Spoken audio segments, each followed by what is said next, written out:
All right. Welcome back to another episode of Light Skin Pod, number 65. Feels good. Feels great. Yeah, it is. And we back at it. Yes. Strong. So, today we're here with a good friend of mine. If you want to introduce yourself.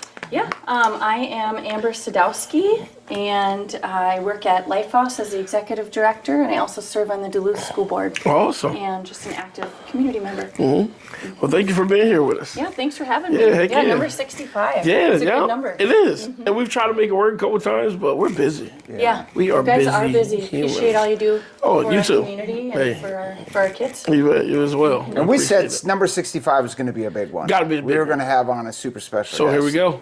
Boom. Bam. So, like always, let's start at Baby Amber. Baby Amber. So I grew up in a really small, not even in a small town, but in between Hill City and Remer, Minnesota. So both are towns of about 300, 400. That's wild. So yeah, we lived out in the country, down miles of dirt roads every which way. Yep, I was born in Grand Rapids, and when I came home, my parents didn't have a crib, so they put me in a dresser drawer till my dad built the crib. It works. And CPS wasn't around then. no, That's the regulations weren't as heavy. especially out there. Yeah, nobody knew. No. Nobody knew In about that fact, town. he built the crib so that the slats went this way, which Okay. was a problem when I became a toddler. Yeah. If you can imagine. Oh, So then you had to yes. rebuild it Yeah. with the slats this Yeah. way. So. Okay, because you was climbing up them. Yep. That's funny. But yeah, it was a great place to grow up. I was really lucky. My sister came along 10 months later. Okay. Quick. With very few Dang. neighbors, so it was nice to have a built-in playmate. And then I have a brother who's about 4.5 years younger. Okay. So Very cool. Yeah. So, how close or far were your neighbors from you? So we had one that was just, maybe 400 yards away, Okay. an older guy named Willie Jekyll. Okay. But other than that, like my nearest classmate, that would have been at least 3 miles away. That's not that 10 bad, miles though. of dirt road. Yeah. Ooh, yeah. But one of those districts where, the school buses go down miles and miles of dirt road to pick up 1 or 2 kids. And then, so what takes 15, 20 minutes to drive to your school takes an hour. Yeah. on the So you bus. never saw a rollerblade when you were a kid? No, not rollerblades. No. Nope. Not on the dirt. No, lots of snowmobiles and four-wheelers. And That's way cooler. Yeah. Yeah. Yeah. That I just drove, well, not just, but last April. We always go to this bar crawl in Wapaton, Minnesota, North Dakota. Okay. And I'm pretty sure we drove through that area. Oh, you probably would because Yeah. Highway 200 is the road that goes straight west to North Dakota or Yep. Fargo. And you go through Hill City and Remer. And that's what I thought, because the highway, there was a portion of the highway that was getting worked on, so they put us back into like 10 or 15 miles of dirt road. And it was just houses. I was like, where are we at? I've never heard of this. My GPS barely worked. It was crazy. But it was a cool little area, though. I mean, just dirt, though. There was no roads at all. Just dirt. Just dirt.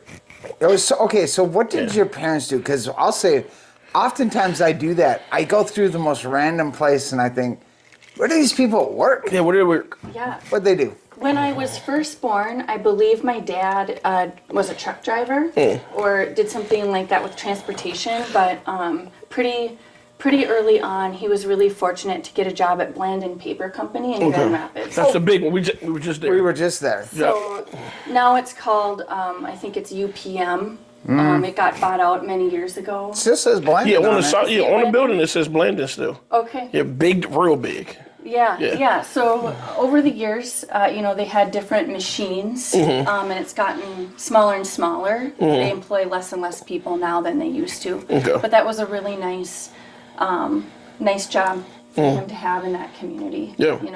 Did you go to school in Grand Rapids? No, or- I went to school, Northland Remer Schools. Okay. It's actually like the second biggest district land-wise in the Okay. state. So it takes about an hour to drive from one end of the district to the other. Oh, wow, and the okay. graduating classes are about, I'd say now 6. maybe 25, 30. Okay. My class was about 40, so it was one of the bigger ones. Okay. But it goes from like in between Hill City and Remer, where I grew up, all the way down into Remer, Outing, Okay. Emily, those little small towns, all the way up Never heard of Federal them. Dam, small. I mean, So you this had is- 9-man football, right? Probably. Yeah, because I'm makes pretty sense. sure when I played for Renshaw that one year, we played Hill City Remer. Like we used to go and play Oh Remer yeah, or I'm something. sure. Yeah. Yep. Okay. Yep. And now I think a lot of these small towns are combining Yeah, and that for makes sports sense. teams. Yeah. So Yeah, because even Two Harbors is combining. yeah, With Marshall. With Marshall and Stella Morris, Yeah, Stella Morris. Martin's with Proctor. And I even say that it says Proctor Morris on there now. oh, that's cool. Yeah. That is cool for those kids. that's cool. Yeah. Yeah, it's good. Good opportunities for Yep. all the kids. So So, going through high school, and you're approaching graduation, what did you want to do? Obviously, you wanted to get out of that area, I'm guessing, or what did you think? I What do you was think? kind of like not sure. Okay. You know what I mean? If I really appreciate where I grew up and the people that I got to know. Yeah. And when you're in a small town, everyone knows who you are. They know who you belong to, so they kind of keep you on track, right? But yeah, in high school, I was involved with, when you're in a small town like that, you do everything. Yeah. So track, cross country, basketball, Knowledge Bowl, even though I wasn't very good at it actually, but they needed someone. Yep. It's kind of like in track. I was a long distance runner. Okay. But we need you to do the shot put today. All right. Dang. We'll try it. Jesus, so right just after the kind of be a 3,200. pinch hitter everywhere. 7 feet. That's crazy. But yeah, I found my parents really kind of directed us towards college. For sure. And, back then, it was still expensive, but it's not like it is now. Yeah. Our kids really have to be careful when they're thinking about what are their next steps going to be, Yeah. which is unfortunate. Yeah. But I found Concordia College in Moorhead. Okay, yeah. Was a really nice fit for me because it was a little smaller liberal arts college. I actually toured UMD in a snowstorm. And all I saw was the tunnels underneath. Yeah. And coming from where I go, I was like, I can't Can't do it, that. yeah. But my husband went to UMD, Okay. and now my daughter's going to UMD. Okay. Love it. So I kind of wonder what would have happened if I would have toured UMD on a nice day. Yeah. Yeah. What did you study at Concordia? I studied English writing and environmental studies. Okay.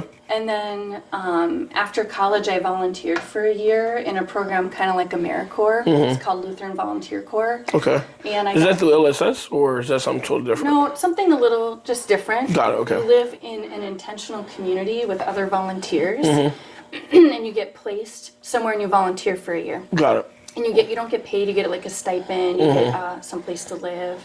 And I worked at a elementary school in North Minneapolis, Sojourner Truth Academy. Okay. And that's where I decided I've always loved working with kids and youth, and so I decided to go back to school for teaching Okay. at that point. Where'd you get your second degree? At the U of M. Okay. Oh yeah. So big. And Yeah. what were those? Coming from the small town, and then going to Concordia, and then going to like a UMN. How was that switch for you there? I think Concordia was just the right place for me to get used to a bigger community. For sure. It's like a stepping stone. And then, moving to North Minneapolis, lived on Lowry and Penn. Okay. You was in the hood. Coached basketball, Yep. actually, through a Boys and Girls Club league. So I remember I had my parents' old Ford Taurus station wagon, and I would just pack it full of kids, Yep. and we'd drive from North Minneapolis to wherever the games were. Yep. Sounds Really- like what we do now. Dude, that's really one of the fun. funnest moments. Like Yeah. we pick kids up all the time, Joe and I. Whether it's for NYS or football or whatever, and they are some of the just funnest times in the car with the kids. Oh, yeah, they that's- loud, they stank. They play their music, their and own it's music terrible. that they make. Oh, it's bad. And they think it's the greatest, and you're just like, And you just along sometimes for the you ride. try to be encouraging, and then Yeah. other times you're like, this is terrible. This is the worst. Like, you got to go we've back ever to had. the drawing board. Yeah, I feel like how my uncles and people that were older than us felt back then. That's how I feel now with these young kids. Like we're old heads now, So But that's where the kids open up to. they do. That's where Oh, it's yeah. when you're driving in the car Yep. and taking an interest in what they're interested Well, in. deep Deep conversations. conversations happen when you're Yeah, driving, yeah. I feel like. Yeah. And the music, over the years, my music interests have just really widened based same. on, who you meet. And Yeah. a lot of it is these young people that we get to hang out with. And that's pretty cool. Yeah. So, That's funny. So after being in the cities, where was your next move from North Minneapolis? so after North Minneapolis, I kept working at Sojourner Truth Academy for a couple of years as a paraprofessional. Okay. Well, I went back to school for the teaching degree, and it was English education, Yep. like language arts. So I moved in. I had a college girlfriend, still good friends today, and we got a little apartment in Uptown. Okay. So living that early 20s Uptown life as a small town girl was fun for a couple of years. For sure. Yeah. And then, would learn to take public transit, which was a great skill to have. Yeah. Worked, went to school, and then I had started dating my now husband, and he moved out to Las Vegas actually after 9/11. He's in the marketing and advertising industry, Yeah. and it was really hard at that point after 9/11. So he had moved out there for a good job, and then I kind of had to decide, okay, once I finished up my degree, what's going to happen? Yeah. So I moved out to Las Vegas. Okay. Hadn't even been there before. And I got my first teaching job out there, Oh, cool. Okay. which was really cool. How was Vegas? Had you been to Vegas before? No. Okay. And I had no desire to go to Las Yeah. Vegas, and I was kind of wondering why. I never thought I would go there, let alone follow a guy. out Yeah, there, for sure. But we ended up getting engaged. It's happened millions of times. Yeah. Millions. 20 years married this year. So, Awesome. Yeah, it Congrats. all worked out. It was the right decision. Yeah. Yeah. Yeah. Where did y'all meet at specifically? Me and my husband? Yeah, tell us about the moment. Oh. Boom. We met in northern Wisconsin. Okay. Trying to think. Gosh, Gordon. Oh, Gordon. Wisconsin. Got it. Yeah. Yeah, that's where my friend that I lived with at the time, Christy, so Dave was friends with her brother. Got it. Her older brother. So that's how we met. We met on a camping trip, literally in the woods. I don't think we were supposed to be camping there. Yeah, it makes sense. Canoeing down the Brule. Deviants. Down the Brule, that's one of the best. I fly fish the Brule a lot. Yeah. A lot. Oh, cool. Because I'm in the Bagman too. Yeah. Yeah, so yeah, that's right. Yeah, 8 miles, That's right. 10 miles from there. Yeah. It's something I've always wanted to try. I've never tried fly fishing. It's fun. We have to do it. That'd be fun. Oh yeah, it's a ball. But I feel like if you can survive canoeing down the Brule with your partner, that's good. You're safe. It's a good sign. I take the Boy Scouts once a year. I take them on a canoe trip. Every year, there's a kid that flips. And he don't do it on purpose. They just don't listen. You say paddle left, they paddle right. And then you see the little rapids coming, and they all freak out. Oh, it's like, this thing is small. It is not that crazy. It depends on what. If you're going in the spring, Yeah. that's. And if it's a big runoff. And if it's a big runoff. Yeah, in the last year or two, I'll say the last 2 years, we've been pretty lucky. 5 years ago, whew, I can see why we flipped. I mean, it was crazy. I mean, you get some 6-foot drops out over there, especially we going under that little bridge there. Yep. Yeah, it's wild. Do you take canoes or do you do kayaks? Because I feel like kayaks are a little easier to turn. So it depends. If it's just me and other adults, we do kayaks. The Boy Scouts specifically have to do canoes Got it. because it's a badge that they get. Okay. Yeah, and I'm learning all this Boy Scout. That's cool. Oh, it's a mess. It's so many rules. Well, I wish I get why there are, but some of it is like super tedious things, and it's like, man, this is tough even for the kids. But they have fun. They learn great life skills. Maybe it is what it is. Absolutely. It's fun for them to get those badges. So I It is. did Girl Scouts for a while, so I had the little sash. Yeah, a little sash. Yeah. So how long were you in Vegas before y'all got up out of there? So Dave had been there for a couple years, so we've been doing long distance. And I taught there for a year. Looking back, I kind of wish we had stayed another year or two. Okay. I made great friends. I was really lucky because it was my first year teaching. And I taught at a big inner city middle school where there were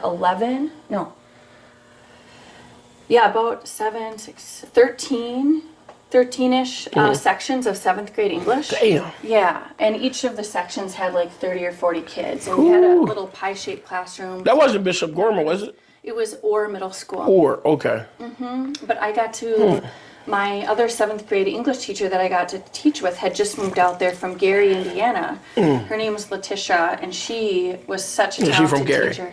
That's a Gary name. That's For sure. I know a lot of Letitias from Gary. Okay, yeah, super nice. I'm still, just acquainted through Facebook now, but she really had great tips. Really was a great mentor for me that year, and so I was really just fortunate to work with her that year. For sure. But we got engaged, and we were going to get married in my parents' field out in the middle of nowhere, Smoky Hollow, between Hill City and Remer. So we both decided, well, we'll start applying for jobs, and if we, back in Minnesota, if we don't get a job, that's okay. We'll just. But I ended up getting a teaching job in Osseo. Oh, yep. Okay. District in the cities. Yep. Now, specifically in Minnesota, where's your husband from? The Elk River area. Oh, Elk River. Okay, yeah. Okay. But when he grew up, it was a lot. He grew up on a dairy farm. Got He was it. the youngest of 7, tiebreaker Yeah. baby. Yep. And now, right when his late father was getting ready to retire, he was able to sell some of the land. Oh, okay. And now it's all a development. But it worked out for his retirement. For sure. Which was because nice, Elk River isn't that far away from Remer Hill City, right? It's a couple hours. Oh, it is? Wow. Up Okay. 169. Yeah. Yeah, not too bad, I guess. Like Yeah, going to the both cities. of them are on Highway 169, but Hill City's considerably further north. Elk River, I think, is just like an hour from Minneapolis, maybe. Okay. Yeah. So y'all in Osseo, you're married now. Yep, we lived in Northeast, but I taught in Osseo at an alternative high school. Got it. But then Dave's dad died shortly after we got married, Okay. and it was just a really hard time. And I had always wanted to move back up north. Dave ended up getting a job up here in Duluth. Okay. And so I finished up my teaching degree, or teaching contract, I should say. And then we moved up. Now, did We've been he here ever since. come? Was his job marketing as well? Yeah. Okay, got it. All right. Now, what year was that? Did you come back to Duluth? Gosh, we got married in 2005, so we moved up. We bought our house in 2006. Okay. In June of 2006, and we've been there ever since. Got it. Now, did you come here and teach right away? I did. So I got a job. So for that summer, I worked at Denny's Ace Hardware in Woodland, and then started teaching. I got a part-time job up in Two Harbors, actually. Okay. Taught there for a couple years. Taught adult basic education as well. Yep. At AEOA, and then when we had our daughter Laurel in May of 2007, I taught another year, but just really wanted to be home. Yeah. And so I ended up opening up. We couldn't afford to not have me work, so I love kids, so I opened a home daycare. Oh, cool. Okay. Yep, and I did that for about 7 years. Very cool. And the first batch of those kids just graduated this last year, so my That's daughter wild. and at least one other. And so it's been really fun, like being able to serve on the school board and continue to see these kids grow up. Yep. And just made really good friends. For sure. Those are lifelong friends, and love all those kids. So it's been fun seeing them grow up. That's awesome. Yeah. Now, tell me, we're going to fast forward a little bit. Tell me how you got involved with Life House. Yeah, so it was after, my youngest went to kindergarten, maybe kindergarten, first grade. I still loved providing daycare, but I kind of wanted my house back. Yeah. That's one of the challenging parts of doing daycare is I wanted it to be their space. So basically the whole house was the daycare. Yep. And it was just, life was changing. And I had a neighbor who had served on the Life House board. Okay. And knew someone else that had worked there, and I said, oh, if something ever opens up there, let me know, specifically in education. And lo and behold, right as I was looking to make that change, their education case manager position opened up. Okay. And I was honored to get the job. Yeah.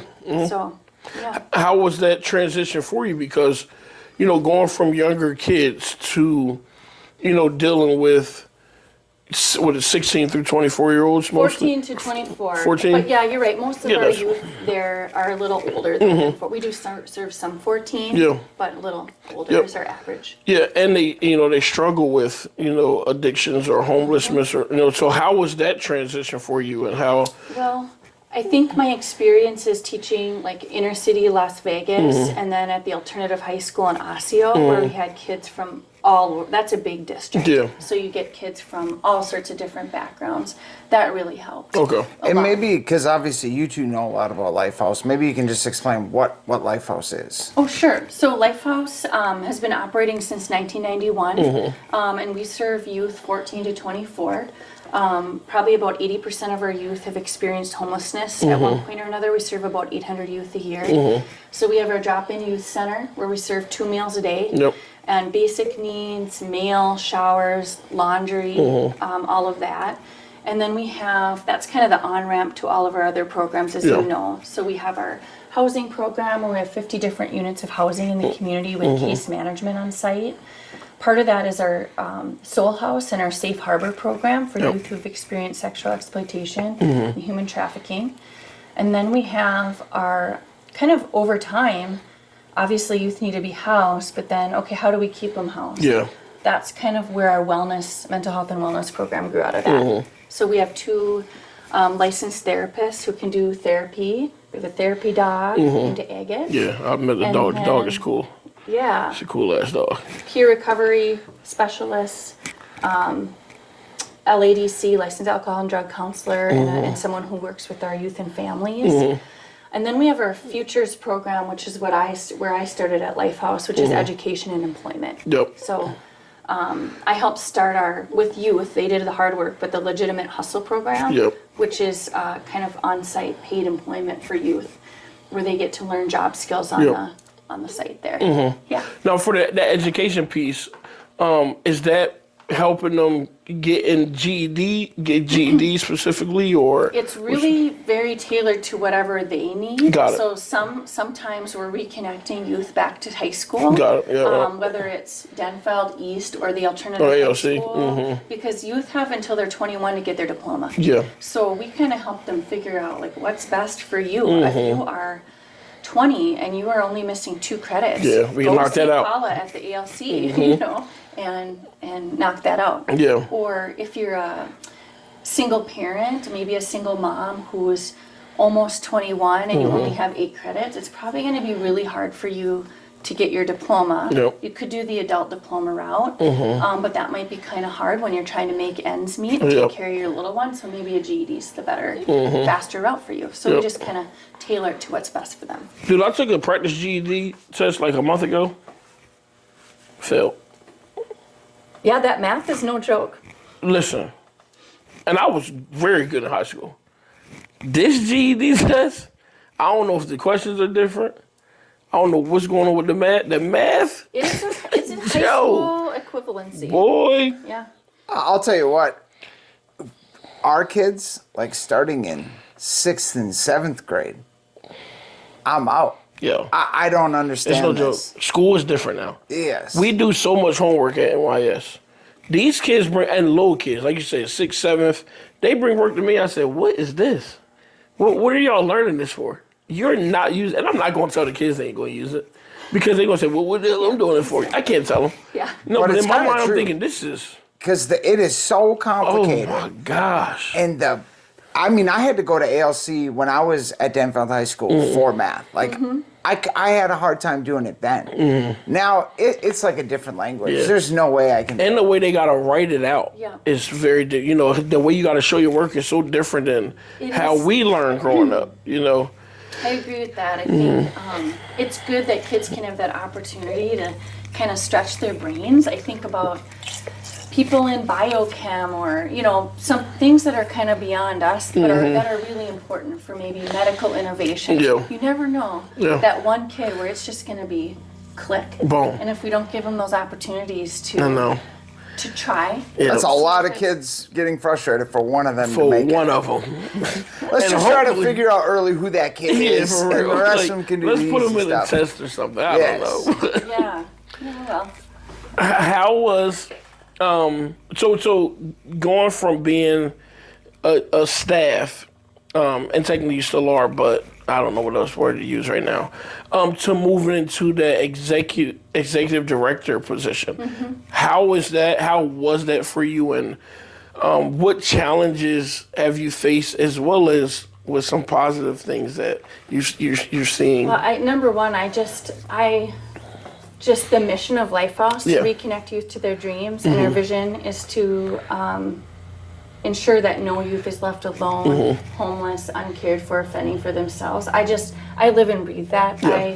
I'm totally 100% there for that. So I'm really blessed to be exactly where I want to be. Definitely. The path to the executive director position has kind of been a windy one.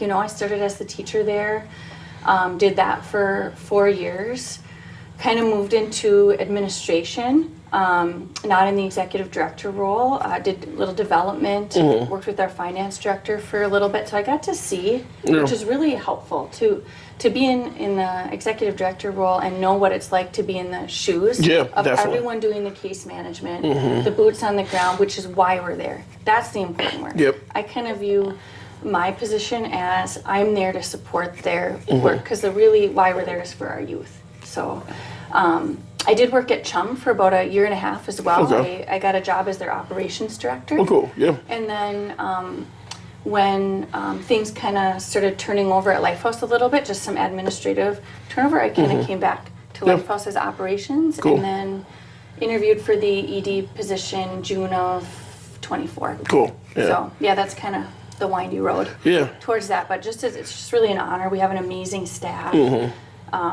Big Gabe over there. Gabe's That's awesome. my dog. Gabe is like there what Aaron is for us. He just like so locked Absolutely. in. He knows everybody, which is awesome. And his heart is like, I mean, he got heart. He's got one of the biggest hearts ever. Yeah. Yeah, good dude. No, absolutely. We're really lucky. And Gabe is he's not only a talented youth worker, he's our director of outreach and engagement now. Yep. Which is great. So last year, he did really a lot to kind of partner with some of our other agencies in town, like, you know, even Chum, the Warming Center, Union Gospel, just getting down to the Duluth Transit Center to do really deepen that outreach. But then he's such a talent in the theater world, you know. Yeah, which I haven't got to see him in theater yet. Okay. So there was a show I was going, and I was doing. It was like 2 years ago or a year ago. Anyway, I was going to go watch his show, but then I had tickets. I had to give the tickets up because something had happened, like back in Was it Jersey or Fences? He starred in Fences. maybe it was Fences. Which is an August Wilson play, and I think that one was maybe at Lincoln Park Middle School. But my favorite role I've ever seen him in is he played Daddy Warbucks in Annie, down at the Playhouse. Oh, that's wild. Yeah. Okay. It was awesome. Yeah, I'm gonna go to his next one. So is it through like the Duluth Playhouse or? He's done different theater. throughout, Okay. I think. Yeah. Yeah. We'd have to have Gabe on. Yeah. Oh yeah, that'd be dope to have Gabe on. He the man. Have you ever met Gabe? I don't believe so. Yeah, goon. We're very fortunate to have him. He's a very good singer too. So, That's what I hear. Yeah, we're having our a gala for Life House next week, and Okay. he's gonna kind of end it with a song. Oh, cool. Which is cool. Yeah. Now tell me how you got. One, thank you for what y'all do at Life House. Is needed around here. I mean, for sure. Thank you for what you do. Yeah. No, I appreciate it. Now tell me how and what made you get involved in the school board and how that all came about for you. Yeah, good question. So I think for me, it was just getting to walk as the teacher education case manager at Life House, really getting the honor to walk with youth on their education journeys when they're navigating our educational systems without a lot of support, Yep. sometimes on their own. I just really wanted to make sure that that perspective was at the board table. For sure. Really. I mean, my kids, they're very well supported. I mean, I care about them. I want them to do good, but I know that they've got that support. Yeah. I really wanted to make sure that that perspective was at the table. And I know all of our school board members care about all kids in the district. We have a really healthy board right now that's very youth-centric, which I really appreciate. But I think it has been helpful to kind of have that voice at the table. Definitely. Yeah, it is. So that's why I ran. And I figured if they can navigate things while experiencing homelessness, then I can be brave enough to run for school board. Yeah. I never really thought I would run for office, but it's really Yeah. them that kind of gave me that. For sure. So did you get like a lot of pressure from people around you to run? So when a school board seat opened up before I ran, they had interviewed like 20 different people. This was before COVID. And Kelly Durek Eater was appointed during that time. And then she was a great choice. She's a wonderful school board member and colleague and friend now. I didn't know her then. And then COVID kind of happened, and things were really hard, as you know, for a lot of people during that time. And so running for school board wasn't on my radar, but a couple of the school board members, they knew that an at-large seat was opening up, and they kind of went back to the people that had interviewed at that time and reached out. And so first I said no, and then they asked again and said, well, just think about it. And so I took the plunge, and I had never worked in campaigns or anything like that. So I'm really fortunate. There's just a lot of people, really kind people in the community who, if you ask to meet for a cup of coffee, they're going to share their knowledge with you. So I think, I had coffee with Zach Filipovich, Annie Harla, some other school board members, and just really thankful for their mentorship and advice and encouragement, I guess. And here I am running again. So it's all for the kids. There you go. Yeah. There you go. I'm going to ask a question that's so off topic, but it ain't. But I don't know what made me think of it. What is the hardest interview you've ever sat through? Light Skin Pod. Probably this one. This is really hard. This is the one. Hardest interview. Well, I would say, the forums are pretty intense. Although, as I've gone through more of them, we had one yesterday, just starting to feel a little bit more settled into those as well. Yeah. Hardest interview. Those are definitely the most nerve-wracking, right? I think probably when you're younger, you're really focused on, how you present yourself. And when you get older, you recognize that you want this to be a good fit. Like if it's for a job, you want it to be a good fit for them and you. Yeah. So it takes a little bit of the pressure off, I would say. How about you? Well, I'm terrible at public speaking. And we got to get Jill Lofald on, too, because I'm starting to wonder maybe she didn't push me hard enough in class. We got a lot to talk about with her. Yeah, we're going to talk about that with her. Jill, be ready. Yeah, Yes. she's a wonderful public speaker. Yeah. But I definitely, because I ran twice, and it was always the debates. Like, I hated them. And I never really had a desire to run. It was kind of like people pull you into it, Sure. So it was never on my radar. But for sure, the debates, the forum, I kind of got lucky the first time because it was COVID. And so a lot of them were over the phone. Not so much the second mine time. too. Yeah. No, I was just going to say, that's just so different for everybody. Like, some people can just think about their thoughts and show up and just kill it, and do really great. And then other people need to prepare a little bit more. For me, I like to prepare a lot, and I have a lot of notes. I try to anticipate their questions and have my little bullet points. That was me. So I had like that's what I do. 100+ questions written out with the answers. And I suck at that. Yeah. Because too much, if somebody talking to me, I'm super focused and I can lock in. Like, I think I'm good at, just on the spot. Absolutely. If I'm holding something, in my mind, I'm gonna keep looking down and trying to read it, and I'm dyslexic too, so the words jumble. Oh, and then it's over. Yeah. It's So over. what was your That'd be hardest hard. interview? My hardest interview.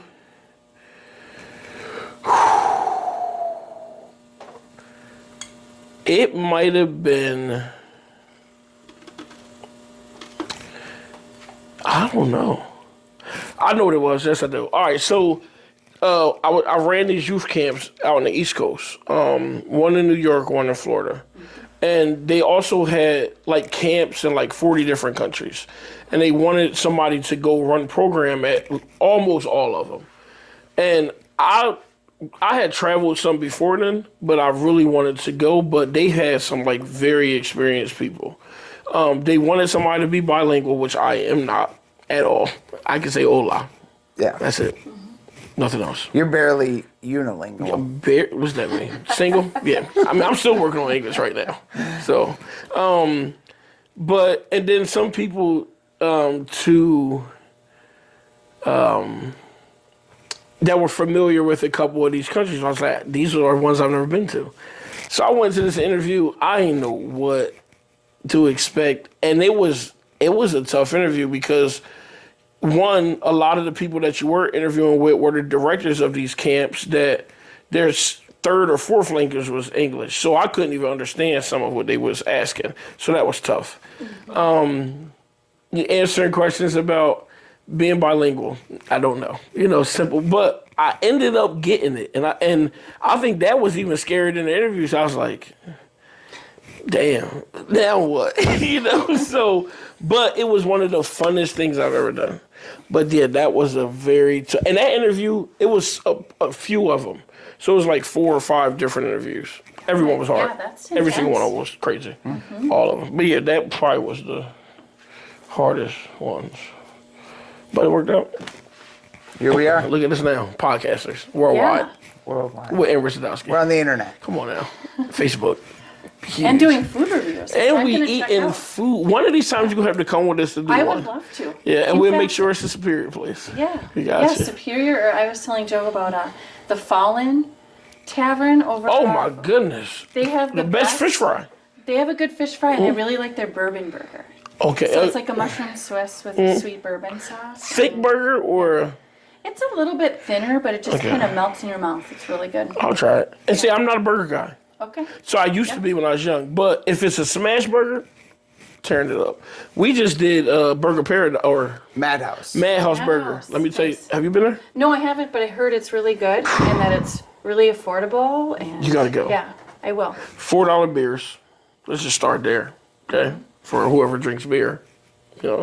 But the burger is so good. It's seasoned right. The bun was great. Awesome. I mean, Yep. Well, and then you get a great dessert at the end. With yeah. Chili Billies. Yeah, Chili Billies. Oh yeah, for Yeah. sure. Yeah, that's right. Chili Billies is in there too. Yeah, What a yep. great combination. Yeah, and so you can get a burger and for $7 extra, you get any size cup with any toppings. They don't weigh it. So $7. No, that's a good deal. Huge yeah, deal. Some of Them cups this big can be $15. Yes, because for they sure. do it by the ounce or whatever. Did they have a veggie burger? Do you know? You maybe didn't look. I didn't look, if I'm Curious. being honest. Yeah, I have one. One of my kids is a vegetarian. Okay. And the other one is a total burger hound. Really? So yeah, she'll definitely. You got 2 girls? two kids. Yeah, one's non-binary Gotcha. trans, Okay. and one's Cool. Yeah. I had a veggie burger one time, and it was somewhere here in Duluth, and I'm mad at it was Big Daddy's, I think. And it might have just been a special or something. And I was like, let me just try this thing. For some reason, it was good. Don't know why. Don't know how.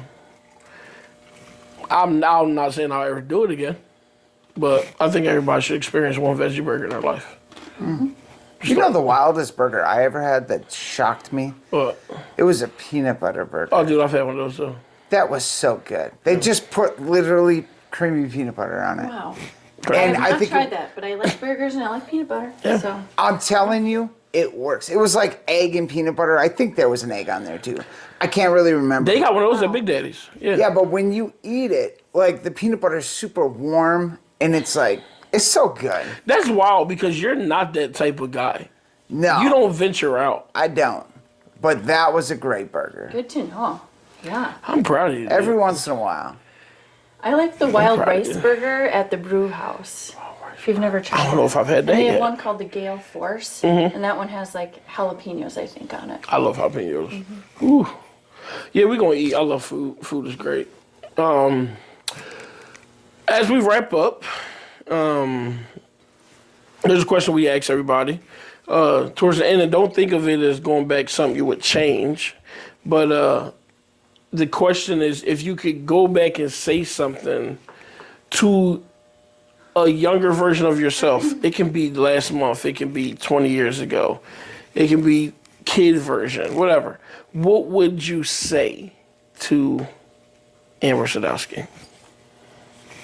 Just don't sweat the small stuff. Like, don't get in your head so much, you know, and that just be yourself.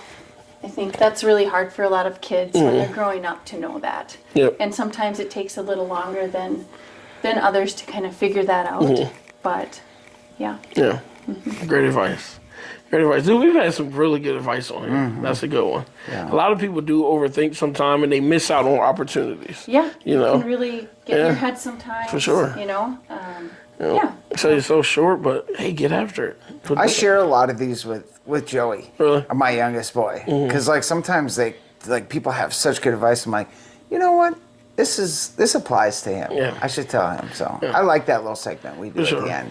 Yeah. And just don't be afraid to step outside your comfort zone either, which is really easy to say. And That's what I tell Pez all the really time. hard For to sure. do, you know. But yeah, don't be afraid to try new things. Yeah, Pez, you got to step out of that little box that you've put yourself in. A lot of times I have a mirror there for Joe. Because he uses me as his mirror to talk to himself, and I take it. That's what friends do. Friends do that, so you're welcome. But anyway, well, Amber, thank you so much. Yeah, thank you so much. This is fun. It is, and it's good to hear your story. And I've known you now for, 6 years? Yeah. Probably 6 Or years so. or so, yeah. When Willow Hills closed and we came over to Life House, Yep. that was a I'm time. really just thankful that NYS is still around. yeah. We Not getting only after around, it. but thriving. Yeah. And it's so great for so many youth in our community, and really appreciate what Aaron does too. Oh, Give he's him the a man. Shout out always. Shout out Yeah. to A Boogie, the Yeah. man. No greater human I've met. So, well, thanks again. And like always, like, share, subscribe, and we'll see you next time. Boom.